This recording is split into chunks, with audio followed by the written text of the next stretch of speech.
Hello, this is ManaTutor MTG, and I'm on my 100th video since starting this channel.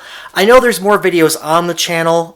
Most of those videos were uploaded before I bought the channel from Drew as Drew MTG and then took over as ManaTutor MTG.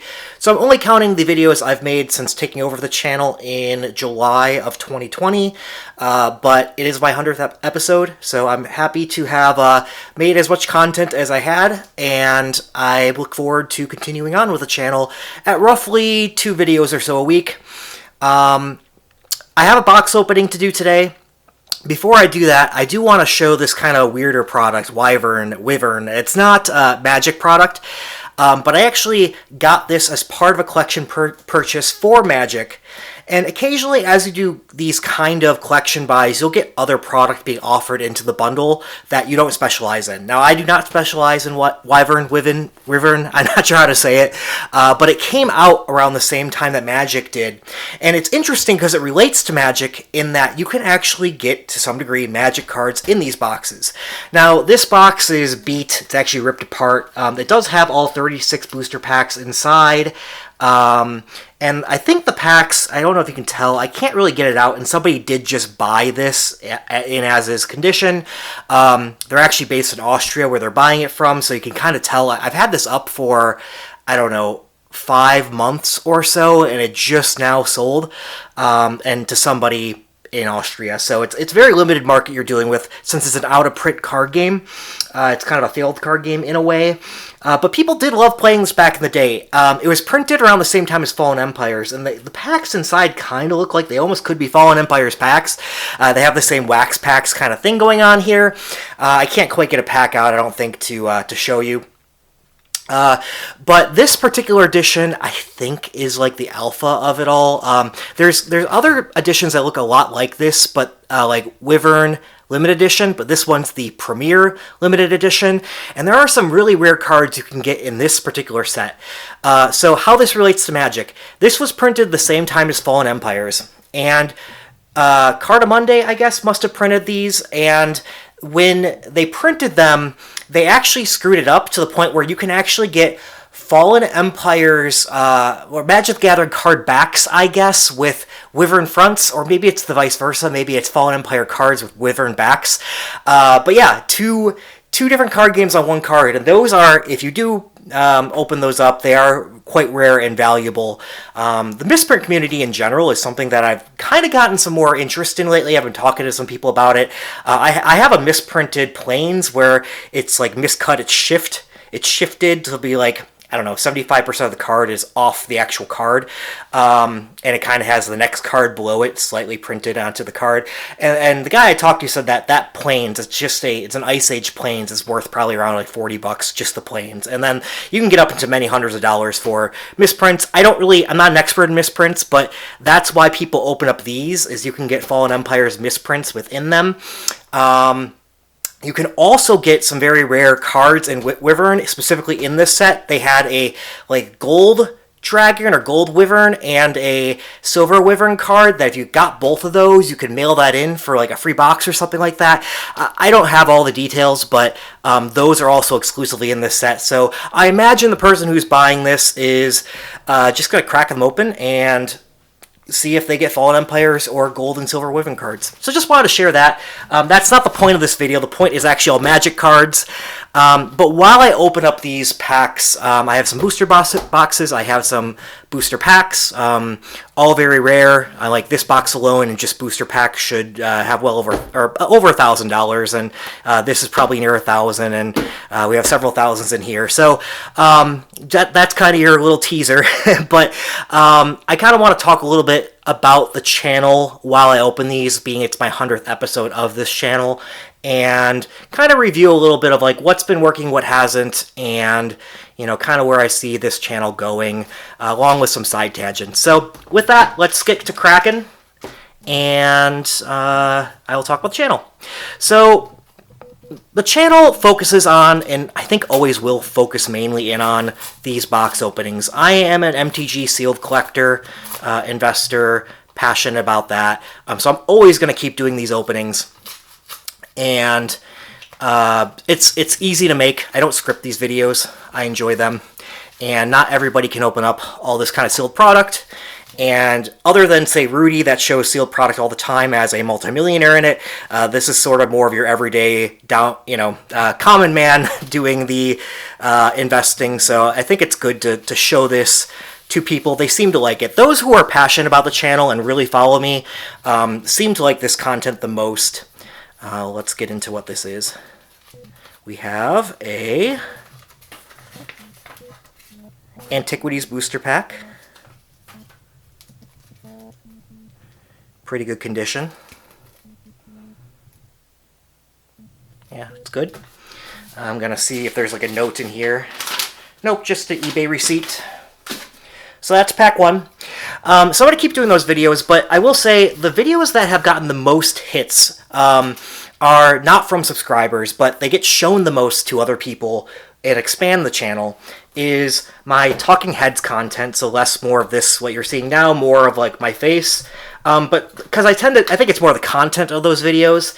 And in those videos, I do magic news.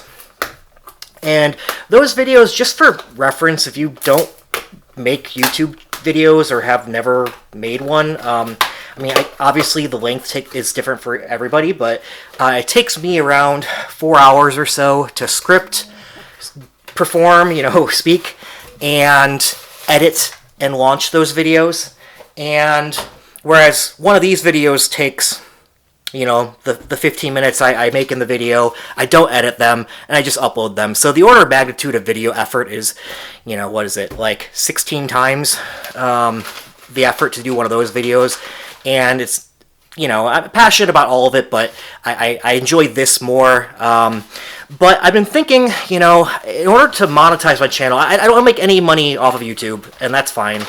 I'm doing this just as a passion project. But I am about halfway to the required hours you need per year in order to be monetized on YouTube. And that's 4,000 hours a year of watch time. I'm at like 2,400 actually, or something like that. But I basically would need to double my watch time in order to be monetized, which means I'd have to be making more of those videos. And if I monetize, well, now it starts being maybe worth a little bit more of my time to make those videos that are watched more. So I've contemplated doing that, but the thing is, I don't know, if I will stop enjoying doing this as much, if I'm putting a ton of effort into videos that are not as much of my passion. But I do think it does help the community out as well to speak to the news of Magic. The thing is, I've kind of liked giving a good, positive light spin on things. I've been a little bit dragged down by all the negativity in the Magic world with Magic 30. And, don't get me wrong, Wizards is not making the job easy on that front of keeping things positive. I'm not a D&D person, but I have friends that do it. I have followed channels that talk about D&D, and the whole OGL, gaming license thing with D&D, that whole fiasco was crazy, and at least Wizards realized what they did was wrong, and they took it back. But I guess the problem isn't over. They have to find a solution to keep up monetizing, and we'll see what happens. I'm not going to back Wizards on any of that. I do get that they need to make revenue, but yeah, they went about it clearly in the wrong way. You can't anger your entire base completely and, not have any impact on you. He did it wrong. But anyway, I've kept a positive light on things, or tried to for the most part, unless if I absolutely disagree with something, I'll report on it. I just don't like to dwell on it. But let's put it this way. Over my 100 videos, my most watched video is titled, "Is Magic the Gathering Dying?" People like the negative content. And that was both my most liked and my most disliked video, because I think they disliked the most how I said, Magic isn't dying, you're okay. And people wanted to hear that it's dying. And that's what they disliked about it. There was even a little bit of like a comment storm happening where people were arguing against, no, it really is dying, the data's against you. And so it's interesting, like, sometimes people argue against you even though they're saying the exact same thing that you said in your video. There is evidence that Magic is not doing well, but it's not dying, I don't think. And yeah, I didn't want to get too involved. Here we got some packs. Got a revised booster pack. Looks great. My first The Dark booster pack in English. I have opened up an Italian one here, but I have not had an English one. I've had 2 booster boxes, but this is my very first ever owned The Dark English booster pack. And other antiquities. I obviously like antiquities. There were some thumbs down on my last antiquities opening. I don't know. People, I said it was my best booster pack because it was my most expensive and my best condition one. It was better condition than both of these that I just opened. But I got some thumbs down. I don't know if that was just for the support of antiquities over other things. Maybe they have a favorite booster pack, or maybe they wanted me to open it in the video. I don't know. I didn't have any clickbait saying I would open it. I just, best pack I've ever owned. But for the most part, the community's been great. I mean, supporting me with likes. Again, there's a few dislikes on things, and that video of negative commentary got the most watches, and the most likes, and the most dislikes. So I don't know. If I make the content where I want to get monetized like that, if I keep making videos like that, I will get monetized eventually. But now I'm spending a lot more upfront time on it, and I don't know, I don't like being negative all the time. Some people do and lean into it, and, all the credit to them. I'm not hating on people doing it. I guess I'll name some names, because it's not like a bad thing that they're doing it. I'm talking about potentially doing it as well. Like MTG Moxman, for instance. I like his content. It's great content. A lot of negativity there. Kitchen Table TCG. I think he knows he's negative on it all. Although he has a podcast with people that he's on with that, also call him negative. They're obviously his good friends and all that. But yeah, those get clicks. And I don't know. Maybe I will just, report a little bit more on the negative stuff without necessarily just shouting at Wizards about it, because I can't bring myself to, do that all the time. I don't know what you guys think. We'll see kind of where views go.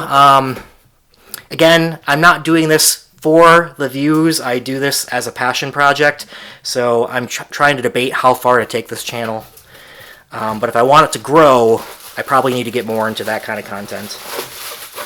I am expecting a good positive video coming up soon of how much money I made in 2022. I haven't shot it yet. I have been delaying a little bit of making videos outside of these purchases because I've been buying and selling a good amount, so I haven't had the time to make a full video of face-to-face with the research and script writing like that. But also I have been busy doing what I do enjoy, which is drafting Magic on MTG Arena. And Brothers War, by the way, I know I've shouted about Dominaria United being one of the best draft formats ever. I like Brothers War better. I don't think the community agrees with me. Maybe it's because at heart I'm an aggro player. I aggro when the game goes long, which may sound weird, but if a format forces you to upfront to respect curve and play with speed, but also goes long when the opponent does so, I think those formats are fun. Anyway, I just hit Mythic yesterday on Brothers War. So, I guess congrats to me on that. I put in a lot of effort over the weekend to hit Mythic.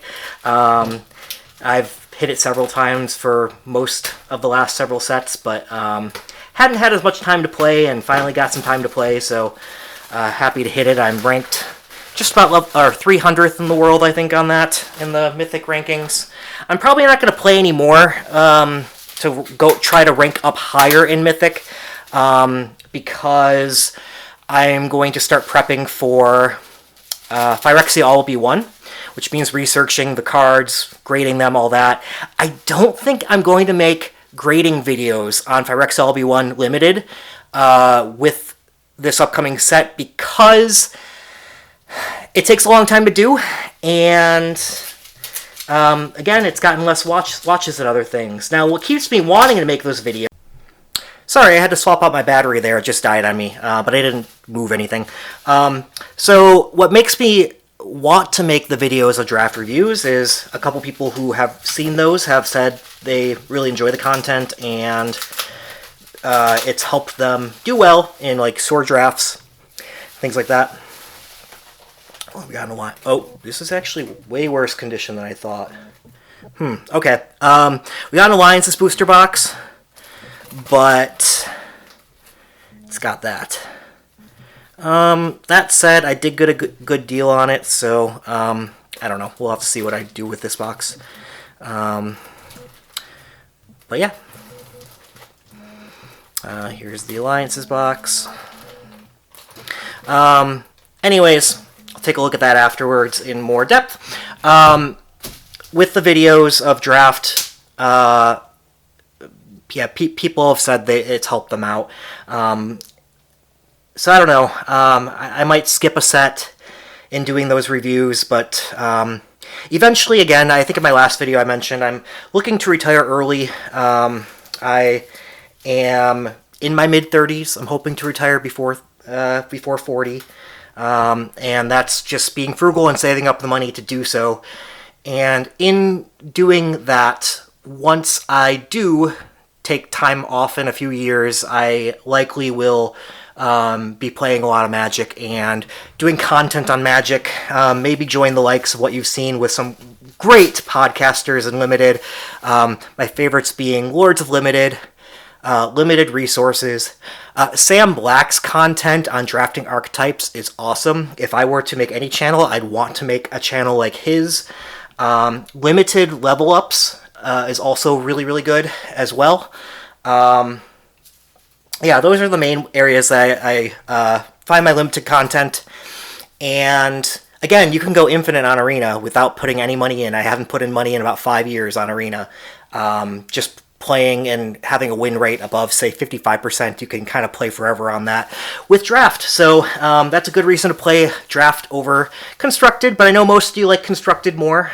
Wizards does too. That's why they make you pay the money for Arena. So I guess that's kind of all for today. I just want to thank everybody for following me along with these 100 episodes. I still haven't gotten a lot of feedback in terms of what kind of content to be making. I appreciate those of you who have commented down below saying what you like. Yeah, let me know what you think about the negative content with Magic. Maybe it's more just realistic reporting that can do it, even if the times are bad. And I don't have to be so negative about it, because I might not enjoy doing that. I don't know, wondering about it. I did make it a goal to try to get monetized within a year. I don't see myself doing it. It's been a little over 6 months. I don't think I'm going to grow that quickly, so I'm no longer on that goal. But I would like to try to grow some more so that in time I do eventually get monetized, as so far I think this channel is a long-term thing, as buying and selling Magic is also a long-term thing. So let me know if you'd rather me just stick to this. I'll be doing this regardless no matter what. I guess I'm repeating myself now. So with that, I'll let you go. Thank you. Bye-bye.